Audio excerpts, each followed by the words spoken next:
Hola, hola, everybody, and welcome back to Tech and Tequila, the show where we talk tech without crazy jargon and business without a bunch of BS, right? And we do it all sometimes with a little glass of tequila, sometimes with maybe a tasting. I'm your host, Kat Lopez-Shelby, and of course, your Techie Chica. And let me tell you, today's guest is an entire vibe, right? She's a doctor, she's a globally certified PMP. She runs new product launches at one of those big, large, ginormous companies, right? And of course, she does it all in heels with a fashion degree and a brand that tells, us ladies and mujeres to stop shrinking and step all the way into our power, right? So, familia, let me welcome Dr. Syreeta. Hello, everyone. How are you? Thank you so much for having me, Kat. I am so happy to be here, girl. I know. I want to take everybody back that we were blessed to meet in a roundabout way through, of course, what used to be Amigas We All Grow. And I think now it's the Amigahood and their Elevate program. But for someone who is just meeting you today, why don't you give them a little background about like exactly what you do and like your brand and just everything about you? Yes, well, I always say I'm Dr. Sarita or Dr. Syreeta B, the fashionable PMP. So oh my gosh, I do a lot. So I still work. Boo. Still work in tech, but I'm also a career mom. That's really like the full-time job is career mom. And my daughter's on the spectrum, so that's a whole thing. But I'm also a podcaster too, like my sister Kat. And then content creator. I run my business. I have my fashion business. So it's just all of it, all of it. And I'm an author as well. My doctorate is in international business, international project strategies. I won't say the whole doctorate name because it's long. But yes, and author of my own book, Unleash Your Inner Bad Bitch. So yeah, I'm just all of that, all in one. And I love it because I just had a guest on probably one or two episodes ago that talked about how when you're creating content, because you said, content creator, right? You have your project management, you've got your fashion brand. It's like who you are. And we're multifaceted beings, right? We're not just one thing. And it's okay. It's okay for us to be more than just one thing. So Right. I really want everyone to take a moment because, I mean, obviously, when I first met you through, and I want to say it was called Elevation or Elevate, what really brought to my attention, not only that you're also in Texas, because, I love me somebody I can meet in person, whoop, whoop, Yes. but was the whole fashion PMP because you've got fashion designs, you've got obviously a doctorate business, and you run these like huge global launches. Like you're a huge part of that. What made you go, you know what? I want to do project management. This is where I think that's like the heart of what I want to do. Oh wow, project management kind of came in. Two people that I worked with, they were into project management, getting their certification. And my one friend, my one coworker, he just went from working full time to working 1 day a week. And I finally caught up with him. I was like, "What do you do?" He said, "Oh, I'm a project manager now." I said, "What is that?" And he was like, "Exactly what you do." I was like, "What?" He said, "And I make 90K a year doing it." I was like, "What?" Oh, hell no. So, and then my other friend, I was doing her alterations at home one day, and she had an Emirates shirt on. And I was like, "Girl, you just came from the Emirates." She was like, "Yeah, my homegirl's a project manager and I'm studying for my PMP. You can do it too." So that's how I kind of jumped into it. Once I learned the processes and what a PMP is and what project management is as a whole, it felt so natural to me. So then I was like, oh, this is where it's at. This is where it's at. This is what I'm going to do. This is my life now. And it kind of grown into project management is life. So that's kind of like my mantra. My project management is life. I use it in everything I do. As busy as we are as women, oh my God, girl, if it wasn't for project management, I'll be all over the place. And I'm already all over the place, but at least I'm organized chaos. So with the fashionable PMP, so I was thinking, okay, how can I go from fashion? I'm in tech, but fashion is my passion. But now I'm a project manager. So it was kind of built on purpose, like it all flowed together. Especially being in the PM space, like it's all the same clothing and the same personalities. Like everything's like beige and khaki and gray. Like as you can see, like color is my life. Like I don't play. I love color. I love energy, and color is energy. So I was like, you know what? I know what I'm gonna do. That's not me. All of this staying the same, looking like everybody else.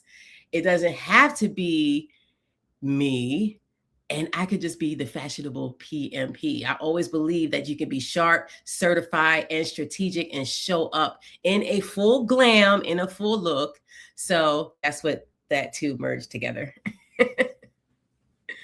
Well, I love that because I think you brought up a lot. Like, anytime you're doing anything, you're really managing a project, because whether it's a launch or, like your design or creating content, everything has this like behind the scenes stuff that nobody sees before, let's say the reel gets on the gram, or, the I was going to say the digital product gets onto LinkedIn or wherever it is. It's like this whole thing, right?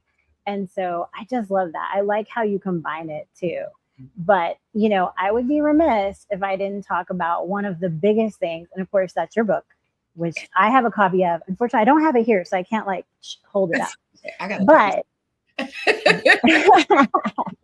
now, I know that you're all about being like, we have to show up, we have to be, in our like feminine energy and like our power and everything like that. So, what would you say is the biggest difference you see when someone decides to own the power, and kind of what made you decide, okay, I'm here, I'm doing project management, I want to write a book about this to like, and I'll be honest, to inspire other people to be in their power as well?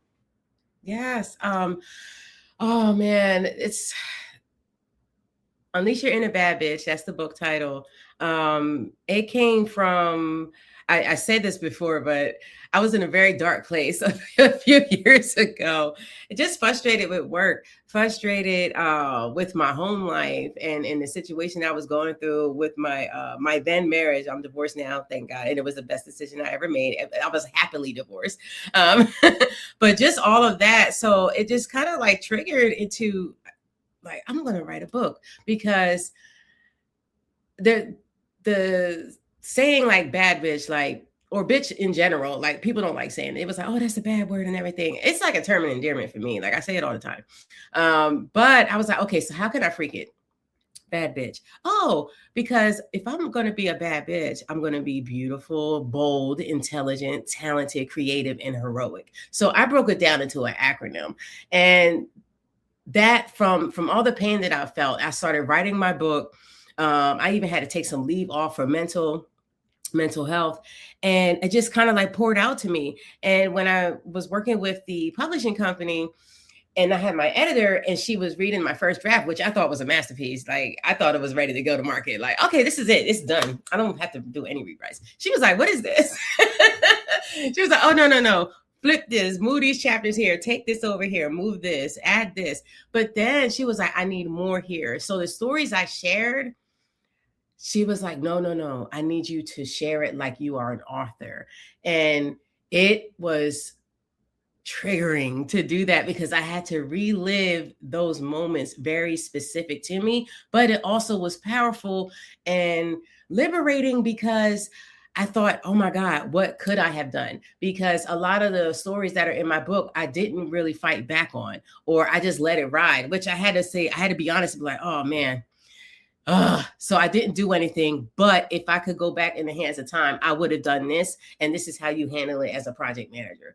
So it was just, I love it so much. And I feel like it's it can relate to anyone in any industry. And especially as like Afro Latinas and Latinas, and just women in general, when we're in these spaces and we are the only ones in the room, it's just, you need something, you need to know that you're not alone. there is a whole community out here of women that are struggling and just navigating all this corporate bullshit that comes along with it. So yeah, it was like, it's just like a heartfelt, like, hey, I'm with you, but honey, you are a bad bitch and you can grow and you can achieve and you can develop and advocate for yourself. And that's how it kind of all spawned out into this beautiful thing, you know. Now it's like a whole movement now. I love it. I love it because really what you talk about is showing up exactly as you are, you know, and not trying to make yourself fit into, let's say you're a beautiful diamond shaped person, right? You're sparkly, you're shining, you're wearing pink. I personally don't wear heels, but you know what? Hey, you do you, boo.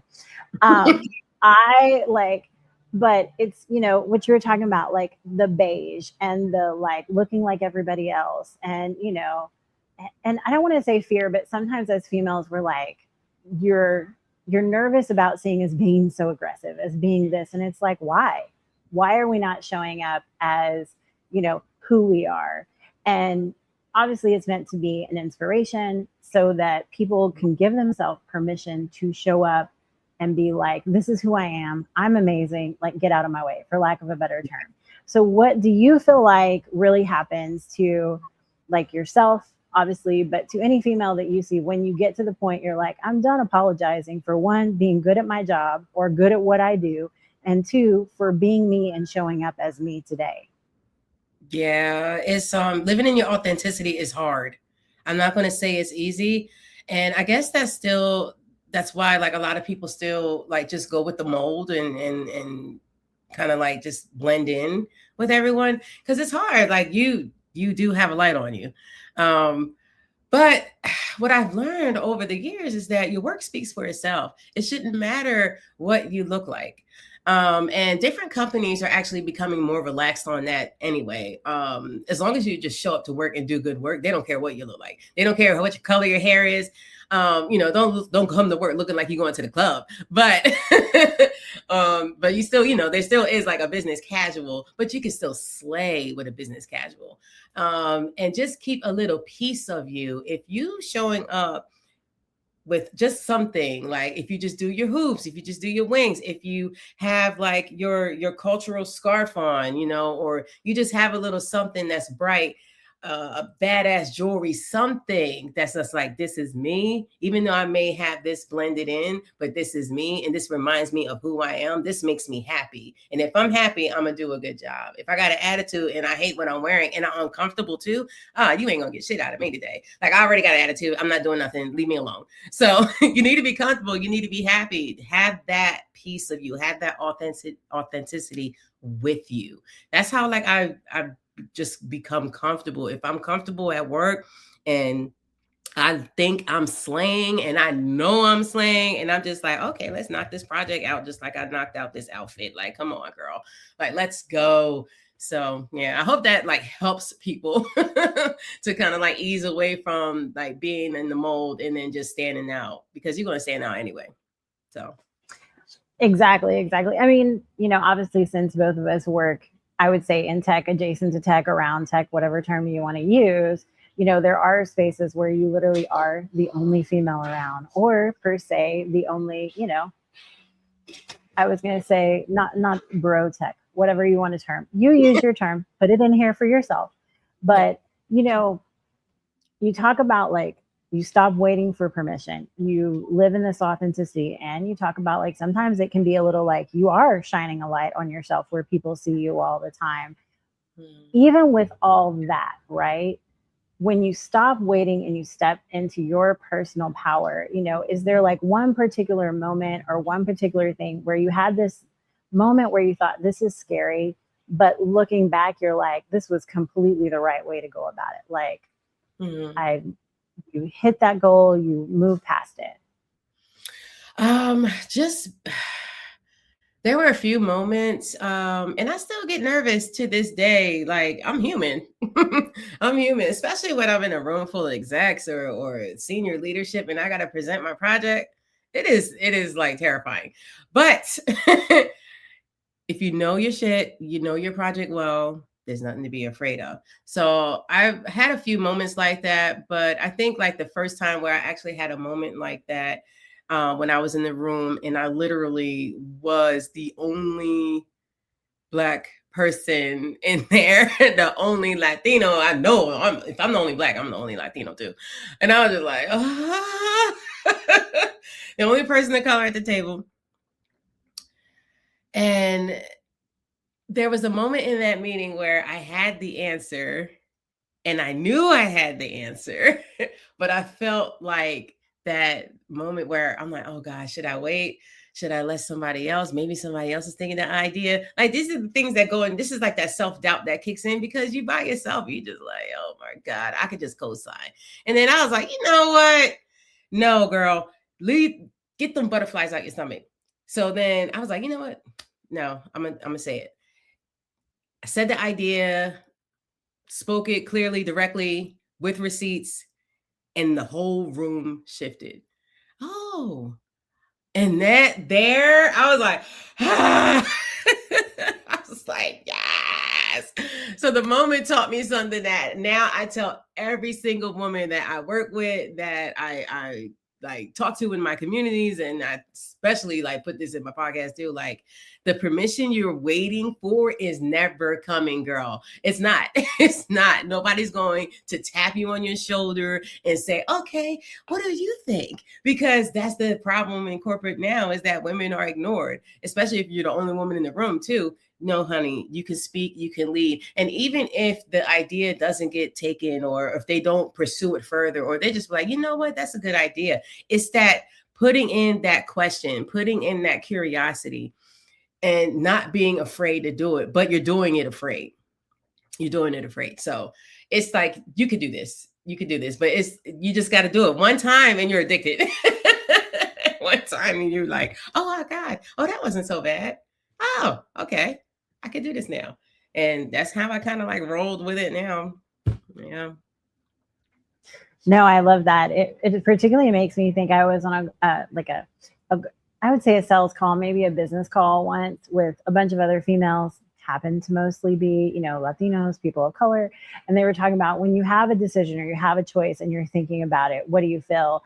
And someone was saying something about, well, when I'm afraid, I stop. And I'm like, oh no, when I'm afraid, I decide, am I afraid because I'm just nervous to speak up? Or I'm like, is it intuition? And like really learning the difference between the intuition of maybe this is the wrong path, or the intuition of like, oh no, I'm just like, I don't want to, not being like, I'm not being my authentic self. Like, I'm afraid to say this in a room of people that maybe don't look or think exactly like me, something of that nature. Right. Yeah. And I think that holds a lot of people back too. That's so true. Mm-hmm. That's so true. And just like thinking, or a lot of people say, oh, I don't want to sound stupid. There is no stupid questions. There are no stupid questions, like, period. Like, no, ask the question.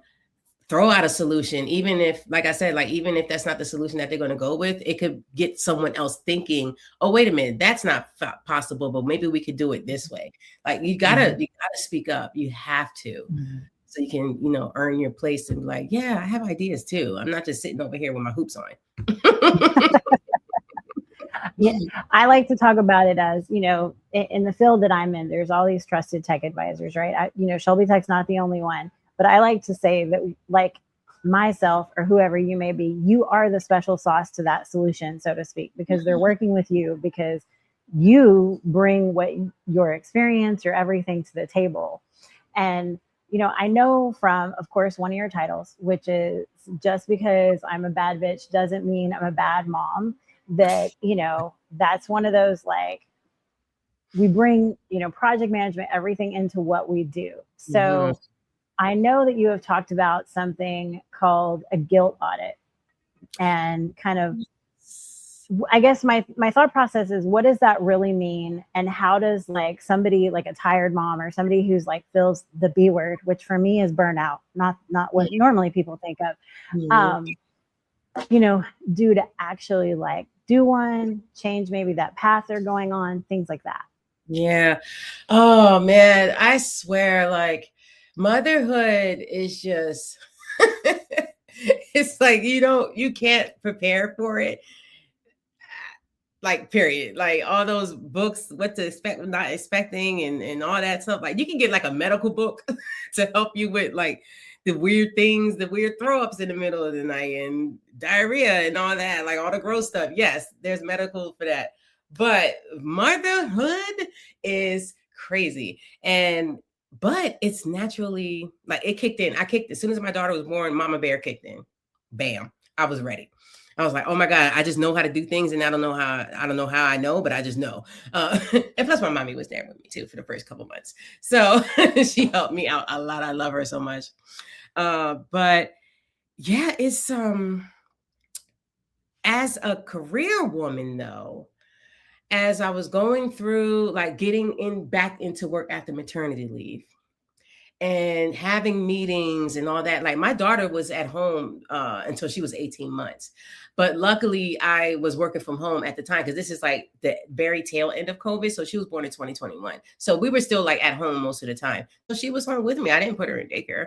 But it was like, this is where the guilt comes in, because my ex-husband at the time, I would have meetings and I'm like, hey, take her, like, you can't be in here. I have to have locked doors. This is confidential, disclosed stuff. Like no one can hear what I'm saying. You can't hear what I'm saying. You can't hear what's on the computer. You can't see anything.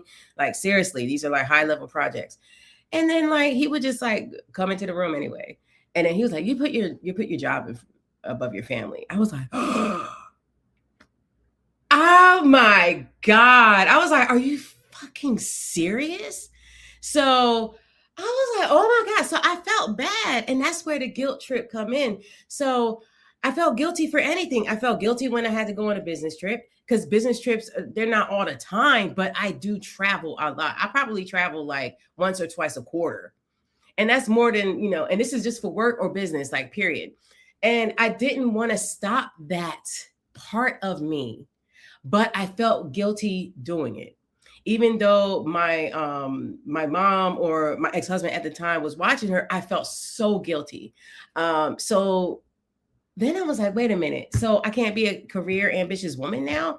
I gotta stay like, let me just stay stuck in the same position. I can't want to like grow more, but I do want to grow more because I want to give my daughter the best life ever. I don't want her to want or need for anything. I want to support her. I want to show her what a bad bitch looks like, what being a career mom looks like. I can't do that because I'm putting my career over my job. So that guilt audit just came, like it flooded in. And when I did that research, I was like, you know what? No, we cannot feel guilty. And there is science back behind that if you are a career mother or just a career parent, period, it does not make your kids worse. It does not make your kids any less. Because, you've seen the movies back in the day. There was other movies that the kids were just rotten to the core because the parents were never home and the nanny raised them. No, I don't have like a nanny, bitch. Like, no, I work. I have my daughter in school, like in preschool, and then I come home and she's mine. And that's like, we're still together all the time. The weekends are ours. The only time I don't have her is when I travel.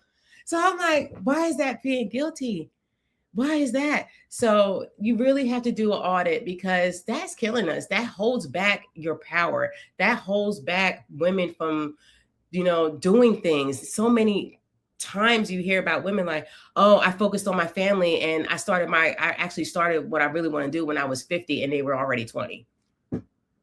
I mean, you start when you start. You start at your own time, but still, you could, girl, like seriously, there's so many other like ways to go about it now. You can, and then I think business starting and pursuing your passions is like easier with the, with all the tech and AI and all that, which I know we probably get into, but still, you have to do that guilt trip audit and make sure that it's not killing you, because it could be. That is my outlet. When I take trips, that's my break. Even though, and my therapist tells me this all the time. She was like, Syreeta, a business trip is not a break. I was like, yes, it is. Because I love it. I love that part of my life. I love that. I love doing impactful projects. That's me. If I didn't like it, I wouldn't do it. So yeah, I'm sorry. I'm like super passionate about that. No, I completely understand. And I feel you as somebody who travels more now. I'm very in the road warrior status, less planes, but I travel all the time. I get that question a lot. And I know the people that are asking are meant for me to feel bad about it. And I do not feel bad. I'm like, I'm building this, maybe one day my daughter or one of my kids will be a huge part of it and maybe they won't. But at least at the end of the day, I'm setting an example. And I mean, I was going to say it's cheesy to say, but of like hardworking and, still being there. And, so I'm not sure if you know this. So I have like between me and my husband, we have 7 kids in total, right? But I only have one at home, right? And I always tell people, I'm like, yeah, but I'm like, my kids call me on a regular basis. So I always look at, they ask me questions and, stuff like that. And I always tell people, like, I always ask my kids, like, okay, do you just want to tell me something or do you want me to give you advice on that? Like, what are we doing here, right? Yeah. Yeah, you're always mom, no matter what. It don't matter how old they are. Shoot, I talk to my mom every day. And she'd be like, Syreeta, you're still my baby. I'm like, I know, Mom. They were mean to me at work today. I hate it. She was like, what? I'm like, go there, kick their ass. I was like, do it, Mom. Like, and I'm going to be like that with my daughter. Unless somebody, I will probably fuck around and actually go to her office. Like, did you say something to my daughter? But like, seriously though, it's like, no, it's our break. It's what we love to do. And there's no negative impact in children's lives when they see that level of work ethic, like, period. Like, can't tell me that. So yeah, that guilt trip ought to do it, babies. Do it. Exactly. Well, and I don't think there's a problem with your children seeing you as, a heffa, like a boss, right? Or seeing that, like you being in, I'm going to say your brightness and your vision and your passion, right? Because that shows them that they have permission to do the exact same thing. Yeah. Yeah. I'm going to let them know, like, you can do whatever you want, babe. Yeah. And have fun doing it. Exactly. Now, you talk about using project management in your life every single day, right? Mm-hmm. Not just for work. Obviously, we have work. But Can you give me one like project management trick that someone could use this week in their home, their life, their family, or whatever that would really, I was going to say, help ease some of those things that maybe are causing them some stress and some of the B word? Yes. So when I think people just need to take a step back and really think about what project management is. And all it is just clear thinking applied to real problems. Like, that's it. That's really what it is. Every person does that. Whether you're managing a team or managing a house, you are a project manager. So I think that with our schedules too, like, you already know, like, it took us a minute to kind of schedule this out.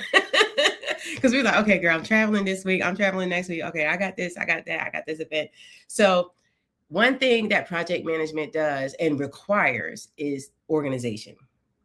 You have to be organized. You have to be a time management boss. That is so real in life. And that's how that's why I say project management can be applied in everyday life. You have a milestone schedule, you have a WBS, you have your deliverables.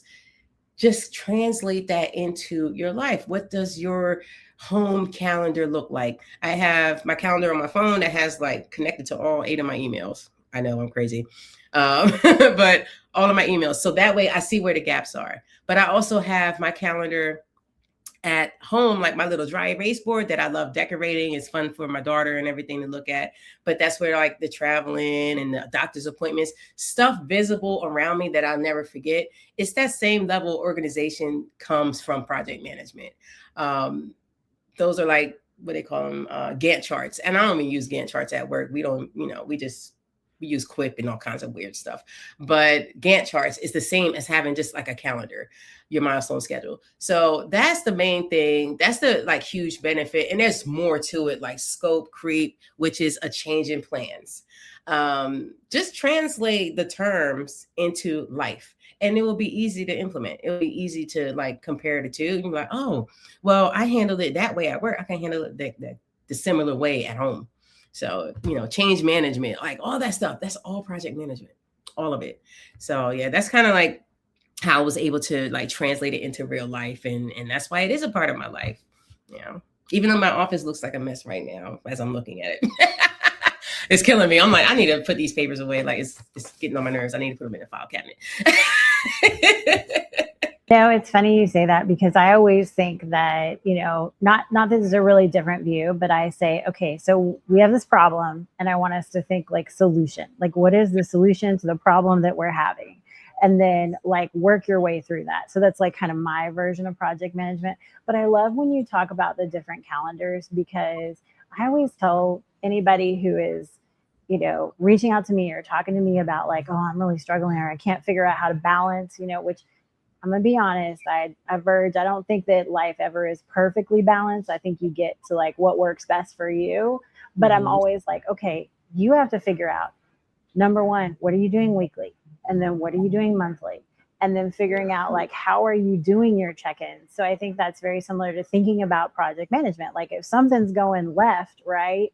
If you don't have those check-ins, you don't know it's going left until it's too late to fix, so to speak. Yes. Yeah. Yep. And you're supposed to have family check-ins too. You need to have family check-ins too. Like, well, I guess because you only have one kiddo home, but even still check in with the kiddo. But when there was like all 7 of them in there, girl, I'm like, okay, family meeting. What are you doing today? What's going on? What did you not tell me about? It's going to mess up like my like schedule today that you forgot to tell me. Things like that. Like the check-ins are essential in life, and their check-ins are essential at work. Why not incorporate it all? It's like it makes you easy. It makes your life easier. I'm telling you. It does. It does. Yeah. No, and I think there's a certain part of that that's like a self audit that you're doing on a regular basis because number one, if you know like what your goal is, you know what you're heading, you know what you're working towards, it just makes everything kind of like you have that end goal in mind. So you're not totally getting lost in like the day-to-day minutia, right? Yes. Yep. Totally. Yes. Now, we could not have a podcast in the year of our Lord 2026 without talking about AI because everybody's either terrified, pretending that they've already mastered it, or, like your AI is your chief of staff. Yes. Chief of staff. Sorry, I can't get that out. His staff. Yeah, it's something. Let me tell you. So what is your take on AI? Like what opportunities do you think it's creating for women and professionals? And in particular, let's say some of those that feel maybe left behind because of AI, like they don't know where to start. Yes. Oh man, I love it. I put on my Instagram, AI is dope. I am an AI advocate. I mean, some people aren't, and I get it. They're gonna take our jobs. I get it. But AI is like the great equalizer if you're willing to learn the language. And I say that with urgency because the window to get ahead of it is now. Like you have to jump in it now, especially for women in tech. AI is like the opportunity to compress your timeline, to create your like tasks, to create your agents, stuff that used to require a team or a budget. Well, AI has a budget. Like I think so many people use AI and don't even know how much money it costs until they tell you that you can't use it anymore. You're like, oh, I'm sorry. But anyway, it helps. Years of experience can now be like done by like one strategic, well prompted, like writing prompt. So that person can be you. And I feel like the professionals who thrive aren't going to be the ones who know the most. They're going to be the ones that know how to direct it, how to synthesize it, how to ask the right questions, like prompting. And women have been developing that skill set for decades. So often without a title or even getting credit for it. So it's like we should naturally massage into it. If you haven't, please do so. And yes, it is going to eliminate some jobs, but it's not necessarily the job itself. It's just the task. there still is a strategic side and the human side. Come on, let's not forget about the humanity that is missing. It's a machine, it's an algorithm, it's a formula, it's mathematical, it's binary, it's not human. It's not human. So it changes how the industry is. Like now, like it's, well, we've been in like nanotech. Now it's like, I guess it's the AI industry. It's the AI tech. But you still like, it's the opportunity to tap into those other sides. Do you have to learn some more? Yeah. You probably got to get another certification. Yeah. You're going to have to be digging in and reading articles and jumping on YouTube University. Yeah. You're going to have to keep up, because it's changing every damn second too. There's always like a new model here and there. I got my go-tos and that's it. But I do read a lot about it because stuff's happening all over the place. And of course, security. Let's not forget about security. So yes, tap in, learn it, and don't be afraid of it. Start with something simple, play around with it, let it do things, let it create things, let it organize things. Before you know it, you're going to be so like into it, and let it delegate. And that's part of the guilt trap, the guilt audit too. What can you delegate? Delegate AI to do something, and you're like, oh my God, this is awesome. So yeah, jump in it now. Get into the behind the scenes of it if you can, if you have the bandwidth, because it is deep. And it's a lot. It's like basically operating a brain. Like that's how they built it. They're trying to make it think like a brain, neurons, all that, natural language processing. That's all. It was all brain anatomy to create AI. Keep that in mind. So it's a lot to learn if you want to get into the back end and go into like data scientist role, data analyst roles, like actual machine learning engineer roles, software engineering roles, Python code. Like you got to know all that shit. So if you want to dig into it that deep, yes. But in the meantime, if you don't want to dig into that deep and get into like a sunken education thing and get a whole nother degree, which I almost did. I got a postgraduate certificate. I didn't get another degree because I was like, oh my God, I can't. But learning how to prompt it is the best way to start. And then just seeing how you can benefit, see what you can create, see what tools can it make, how can it be more efficient. Like there's so many things you can do. There's so many things you could do with it, and do it now while it's still like in that toddler phase, because it's just going to get more and more creative. But if you knew it from when it started, just think like not even 5 years, not even 5 years. We're talking like 2 to 3 years. It's going to be like 100 times better. 2 to 3 years. No, exactly. And you're speaking my language. Like when I hear the stats that only 23 to 25% of females are like fully like immersed in AI or prompting AI or doing anything with it, it hurts my little heart, because I think this is our chance, people. Like we are professionals about figuring out how to tell somebody something to do, let's be honest. And besides the prompting, it's everything that can do. It's how you can help consult. It's the solutions that you can create with AI. Like, I do understand that there is some concerns, but I'm like, I think it's a reallocation versus like taking something completely away. So absolutely. Perfect. Yep. Exactly. I love it.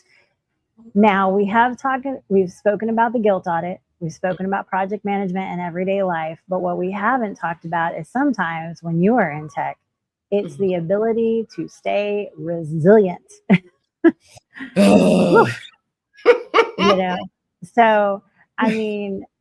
I was going to say, give me an example in your personal, like your career, your life, where you have needed to have that resilience, muscle that like, we're going to get through it. And, when you look back, you're like, okay, that was way bigger than I thought it was, but we got through it. We were resilient and we survived and we thrived. I think the biggest moment was the period when I lived overseas in Dubai.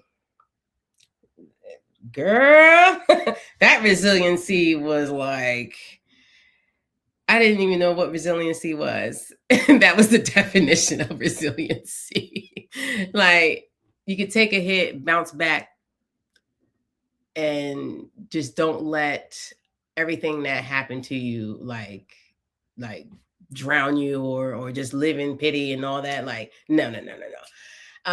But it's I've kind of moved away from resiliency in a little bit because it's tiring. Resiliency is tiring, and it's like we constantly, like, we've been resilient our entire lives. Like, it's so annoying to be resilient, but it's like something that just naturally happens for us because we have to constantly recover. It's always recovering. So I kind of like changed it into, all right, you know what is stronger, what is more powerful than resiliency is being anti-fragile. Like, period. Being anti-fragile. And like, you could take the hit and come back stronger than ever before, but you didn't just survive, like, you disrupted, and using that chaos as fuel. So there are like there are no failures when it comes down to anti-fragility, and we're not soft because we've been resilient so long. You just got to tap into that. You have to tap into that anti-fragility. You're not going to break me. You didn't, like, even though you tried. And that's kind of like, I guess you could say it's like the next level of resiliency, but it also is the root too. It's the root too. Being, you can't break something that's so resilient, so tough, so anti-fragile. So it's kind of like moving into that space. But yeah, it's hard. Being overseas and just being like, those were moments where I was the only period. the only chunky chica, the only black chica, the only American. Like, it's the testing of your patience, the testing of your resiliency and your culture and what you stand for, what you value, what you believe in is tested every single day. And I really like when I tell people like the ins and outs of that story, and I put some in my book too. They're like, how did you survive that? I would have went to jail. And I was like, girl, I almost did. I almost did. Oh man. But yeah, so yeah, that's like the key difference. Like, being anti-fragile is like, now that's like the new come up now, because resiliency, man, it can kill you. It can really hurt you, and then you can't really come out of it. A lot of women are stuck in that mode so much that, yes, it can lead to burnout. It can lead to, like, you just give up. You just give up. And no, it's about forward progress and being stronger than ever and coming back stronger than ever. So yeah, girl, it's hard for us, period, all the time. It's annoying. Mm-hmm. Amen to that. That's all I can say. We got to work on that anti-fragileness, because we always want to be stronger than we were before. Absolutely. I love it.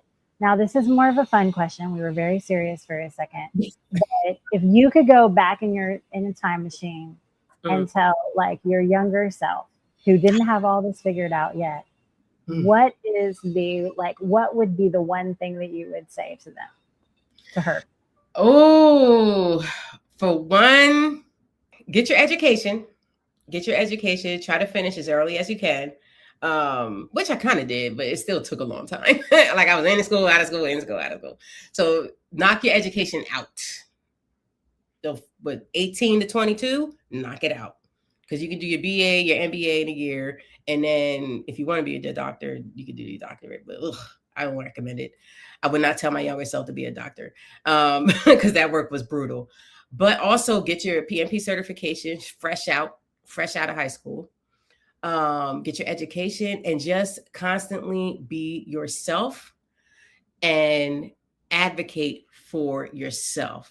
Do not be intimidated by anyone in these meetings, any situation, and stay out of toxic environments. Straight up. Sometimes the money is not even worth it.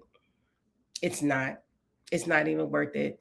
And just believe in yourself and know that you are changing everything for the better. Everything is being changed for the better, no matter what.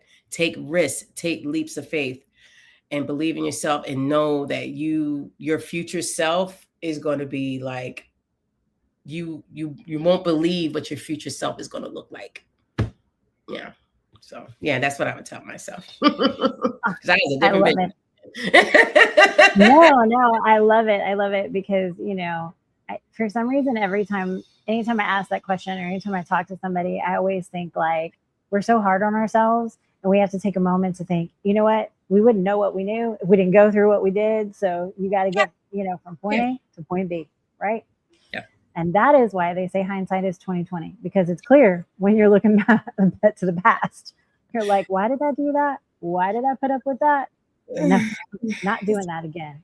Yeah. But on to some fun questions and some rapid fire. Number one. So, what is your favorite AI tool right now? And what are you using it for?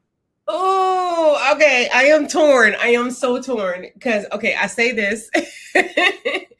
my main man is Claude. Like, that's my main man. My side piece is Gemini.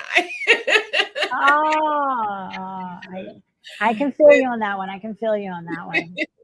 Yeah, Claude is my baby. Like, I don't know. I used it once. Like, I've always been a Gemini girl. Because it's like I have Gmail and Google, and it's just like easy to work with Chrome. And I just started messing with it. And I have such a huge persona, and it knows me. It knows me. Like, we had the whole relationship. But I use Claude for one thing, and now I'm like, oh, Gemini didn't do that. So now I'm kind of like migrating to Claude. So Claude helps me like organize like content, build out like different strategies, like marketing strategies. It's just, man, like Claude knows it can make a badass presentation for you. The graphics are like, mwah.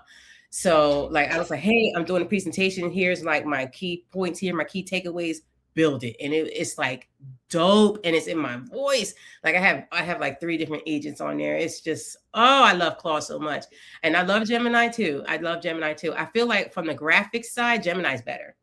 I asked Claude to paint the exterior of my house green so I can show it to my HOA on what I wanted it to look like. And it did not do it. Gemini, one prompt, and it hooked it up. I was like, oh, thank you, Gemini. Thank you. Claude, Claude, not from I don't know. Maybe I didn't write the prompt right. The same prompt on Gemini was beautiful. So yeah, sometimes, different AI, different prompts. You got to kind of like work it, right? Yeah. Oh, I guess. And one other question that's just like, for lack of a better term, is fun. What is one app that you absolutely cannot live without? I was going to say a game, but no. I don't want to say a game but I've had it for years. I can live without it. Yeah, I'm not going to say it. I just go on there when I'm like in the bathroom. Anyway, okay. There's so many. I have a million apps on my phone. Opus AI.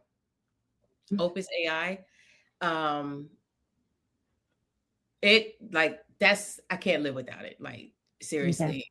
Okay. When I do my videos and everything, easily creates the reels, 30-second, 60-second, has the captions, has the look, like easy. And then I can say, like 2 months out, post it on every social platform. Like, I'm so glad I have that app to do that. So yeah, I can't live with that. Opus AI for anybody. Opus AI. It's the bomb. I love it. All right, some rapid fire questions. You just say the first thing that comes to your mind. Okay. So for a launch day, heels or flats? Heels. All right. To get you through a hard week, tequila or coffee? Tequila. Well, actually, I'm a Bacardi rum girl. I'm sorry. No, it's okay. You're not the Solamente. I have another person that's been a frequent guest that's like, girl, you know me. I don't like tequila, but no, Bacardi's good too. Well, that one is definitely. All right. Are you a message me or just pick up the phone and call me kind of muchacha, chica? Message me first. Got it. Yeah. Most overrated productivity advice? Oh, I don't know. Most overrated productivity advice? Just do it. Well, that is advice. That is advice there. I like that. What role would you hire AI to do tomorrow with no hesitation? Take my car to get an oil change. Make it life easier. We're gonna have it magically just drive it there. We don't even have to worry about it. I'm ready for the robots. I am. Come on, bring them. Bring it on. What's one word for your 20s and one word for now? Ooh, for my 20s, party. Girl, I was in them clubs left and right. I ain't gonna lie. I am not gonna lie. I was up in them clubs, girl. And then one word for now, authentic. I love it. I love it. All right. And so finish this sentence. Okay. So a bad bitch always knows who the fuck she is. There you go. I mean, that's the finish right there. Now, Familia, of course, we have loved having Dr. Syreeta on. So will you please tell everyone where they can find you, they can look up your stuff, all the places that you hang out at? Yes. So please hit me up on Instagram. It's fashionable PMP. I'm also on LinkedIn. It's Dr. Syreeta Rios. And we'll spell it out. Syreeta Rios. I'm on LinkedIn, and yes, I will connect with you. Yes, I will message you, but don't immediately like try to sell me something.